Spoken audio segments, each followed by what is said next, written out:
Thank you for taking the time out of your busy schedule to sit and talk with me today. Can you introduce yourself and tell me the name of your business? I'm Jessica Schneider, and I own For Your Health Thermal Imaging and For Your Health Wellness Center in Rockledge, Florida. Okay, well, before we jump into the interview, I would like to tell you a little bit about Brevard Random Acts of Kindness, also known as BRACS. We're a small 501c3 nonprofit organization. We do not receive any government funding, and we do not take out any funds for administrative fees or additional charges.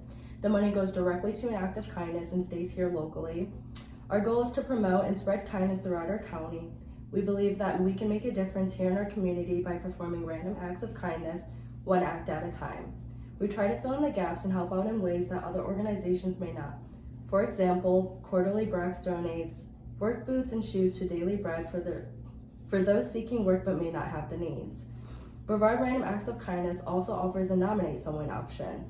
This is where people can nominate someone for their good deeds or simply nominate someone for help or an act of kindness to lift them. As discussed before, you and your business have been nominated for our small business grant. This grant could be used to help you and your business in any way you choose. Thank you so much. Before we get started, I have to thank the BRACS community. A couple of years ago, a dear family friend of mine, her house had an electrical fire in the middle of the night. And the house burned down and they lost their dog and their cat in the fire. And I started a GoFundMe, and Lori allowed it to be shared in the BRACS community. And you all were so generous to that family, and I just want to start by saying thank you for that. That made a huge difference in their life. That was amazing. And that's the whole thing that you guys do, and that's amazing. Yes. That's just so amazing. So, now that you know a little bit more about BRACS, let's begin our interview. What inspired you to start your business, and what services do you provide? So For Your Health Thermal Imaging, I offer thermography, which is a type of scan. It's radiation free, and the interpretation is done by a board certified medical doctor. And then I also offer clinical nutrition and wellness coaching and life coaching and all kinds of fun stuff like that. My mother owned a health food store for 25 years here in Rockledge. So I was raised by an entrepreneur, and that entrepreneurial spirit's just kind of like in my blood. So for 20 years, I've been working to build this business in one way or another. Okay. So when the pandemic started, can you explain how your business was affected? Sure. When the pandemic happened, this is so ironic, this is our 2-year anniversary. So in my business, I've always had supplements in my office, and with thermography, you pay an interpretation fee of each scan. And so there are always 15-day or 30-day net invoices due. And 2020 was going to be my year where I had saved all of this money to pay off my Mercedes-Benz, and I lived in a small apartment, 1-bedroom apartment for 10 years. And so I was going to be buying my first home that year, and then the lockdown happened. And all of my money that I had saved had to go pay those net 30 invoices. And so in the blink of an eye, I was left with nothing. And we were not allowed to work. And I have to tell you, this is what's so ironic. 2 weeks prior, the first week of March, I changed locations for my business. I was working out of a chiropractic office in Century, a wonderful, wonderful chiropractor. And a wellness center that I referred a lot of my clients to for acupuncture and electrodermal screening, which is a type of technology. They invited me to move into their wellness center with them. And so I moved in the first week of March. And if I had stayed in that chiropractic office, I would not have been touched by this pandemic. So for the first 2 weeks of March, we're like rocking and rolling, and we're killing it, and we're referring to one another, and we're leaving every day like, yes, this is the dream. And then bam, we're not allowed to open. Not essential. Yes. And it was like, it didn't even occur to me until like a couple of weeks ago my best friend looked at me and she's like, do you realize that if you had just stayed where you were, your life, you would not have gone through this valley? So tell me a little bit of your losses and how you were affected by the lockdown. So once all of my saved income went to pay the net 30 invoices and I was left with nothing left over, I was not able to get unemployment. The Florida unemployment website was just a nightmare. I wasn't able to get a PPP loan because I didn't have any employees, and that was a requirement at that time. So I had no way to feed myself. And my best friend and her husband, they fed me. They took me to the grocery store every weekend. And I also had a lot of clients. I had put on Facebook, like I've tried to be transparent and share as much of my experience as possible to let people know they're not alone. I feel like social media creates this environment of perfectionism, and it really helps to contribute to mental illness, because suddenly you feel like you're not good enough, and you're not thriving, and you're not doing as good as other people. And that's such a lie. Like, we have to remember that we're all human and we're going through things. And so I've really tried to share my experience through this. And so people donated so much money to keep my lights on.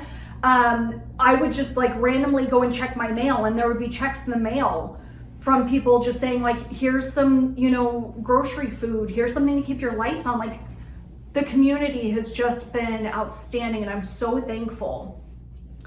So eventually, when we were allowed to reopen, people would not leave their homes. Yes. So I would drive to the wellness center, and I would just like sit there, and like wait for people to call and wait for people to come in, and people weren't coming in. And so eventually I closed my business, and I was just like, we're just going to pack everything up.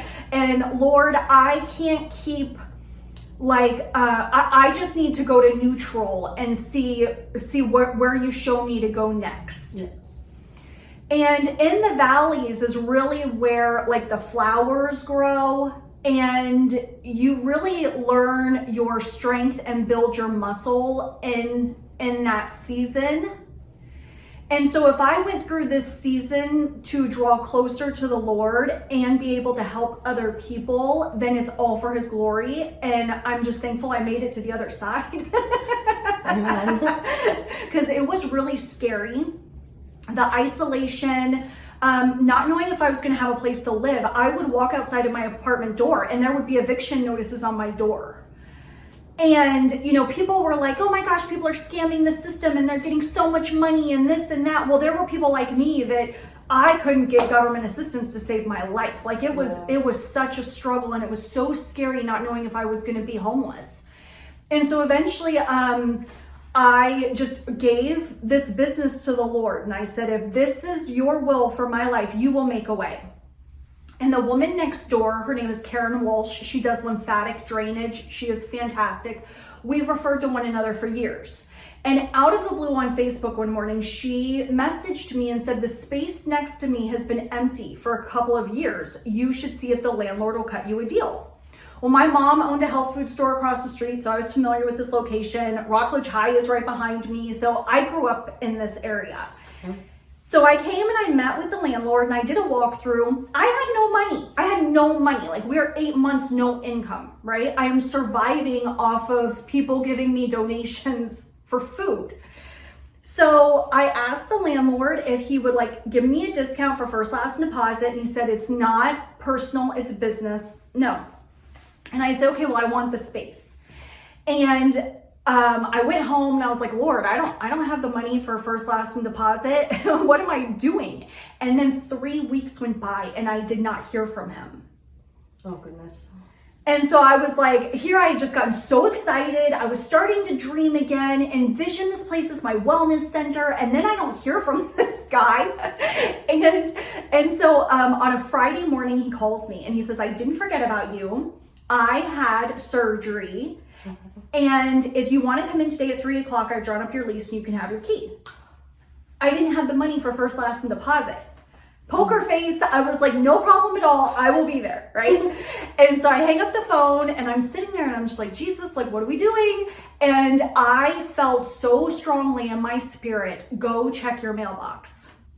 And I had completely forgotten that there was a Brevard County CARES Act grant for small businesses that first you had to be denied every other form of assistance in order to apply for this grant. So first I had to be denied from everything. Then I had to apply for this grant, and months had gone by and I hadn't heard anything. And I went and I checked my mail and there was a $10,000 check that had just arrived in the mailbox. Wow. So I brought him that check to, can you imagine? Like I was like, Jesus did it. Right. Like, so I brought him the check and I signed it over to him to prepay for my rent here. So I did not take that money and like go shopping. It went. So when you're a business owner, you have your personal and your business expenses. And for over 10 years, the business income had no problem covering both categories, right? And then when I opened the business and I started getting going again, I had to make a decision to let go of every personal expense that I had in order to put every penny into this business expense. So I, like many other business owners, have not paid myself in over 2 years. So you wake up every day, you go to work and you serve and you do not get paid. And there have been many times over the past couple of years where it's like I could just get up and go and get a job and at least I would be getting paid for my effort. And that's really where, as a business owner, as an entrepreneur, like you have to decide, can I continue to take these punches? And am I anointed by God to do what I'm doing? Because if God has called you to it, you don't really have a choice. Like I could go and get a job for the sake of a paycheck. I would not be fulfilling my anointing and my purpose, and therefore I would not be happy. Yes. But I would have money. And so I really had to like make that decision. So when you ask about the losses, I had to let go of every single personal thing in my life to sustain the business. So I had to let go of where I live. I had to let go of my car. It took me all the way back mentally to like 14 years old, because even at 15 years old, I had a car. So I had to go. It was like all of the work that I did for 20 years was just completely swept out to sea. And then you're in a pandemic and people are scared to leave their homes. To get business going, you need a marketing campaign. I have no money for marketing. So it's like trying to get the ball rolling again. You're going uphill. And this is so important. There was absolutely no mental health support through that entire season. So the amount of drug overdoses and alcoholism and suicides, the amounts have just skyrocketed over the past 2 years because there has been no mental health support at all. You're right.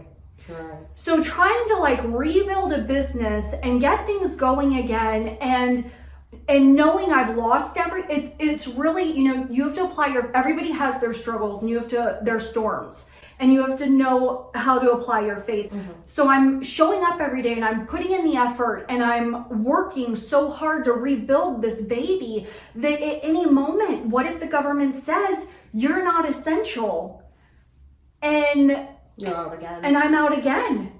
And then I have to start all over again, which God will carry me through. Like, it's okay. But what's different from what I experienced as a business owner compared to a lot of other people is that I don't have a husband.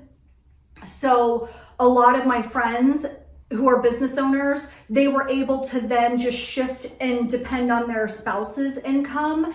And I didn't have that luxury.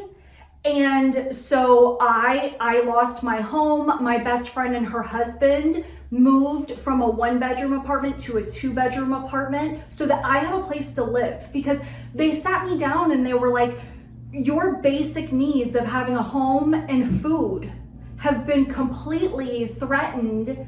You're living in like PTSD. And if we can help to just give you that safety and security, then maybe your business and the other areas of your life will start to grow again. And so I'm so thankful that, and then her husband got a second full-time job to cover the expense of the 2-bedroom apartment. So he's working over 80 hours a week. Wow. While I'm working to rebuild